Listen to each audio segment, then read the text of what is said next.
Summer special drink சீரீஸில் இன்றைக்கி நம்ம பார்க்க போகிறது மசாலா மோர். எப்படி ஒரு டிஃப்ரெண்ட்டான டேஸ்ட்டில் இந்த மசாலா மோர் செய்யலாங்கிறத இன்றைக்கி நம்ம பார்க்கலாம். மசாலா மோர் செய்கிறதுக்காக நான் கொஞ்சமாக புதினா, கொஞ்சம் கொத்தமல்லி தழை, இஞ்சி ஒரு சின்ன துண்டு, ஒரு பச்சை மிளகாய் எடுத்து வச்சுருக்கேன். இப்போ இதையெல்லாம் ஒரு பிளெண்டர் ஜாரில் போட்டு நம்ம கொரகொரப்பாக ஃபஸ்ட்டு அரைச்சிடுவோம்.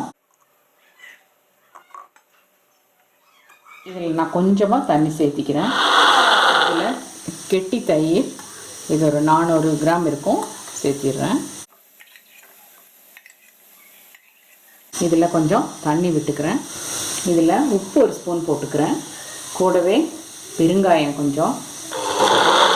நம்ம பிளெண்ட் பண்ணி எடுத்ததை ஒரு பாத்திரத்தில் ஊற்றிடுறேன். இனி தண்ணி நிறையா ஊற்றலாம், நல்லா கெட்டியாக இருக்கும் மோர்.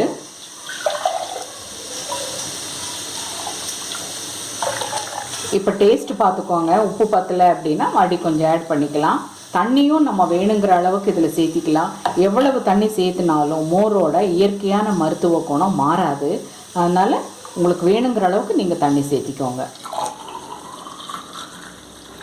இப்போ இது மேலே கார்னிஷ்காக கொத்தமல்லி தழை கொஞ்சம் தூவுறேன்.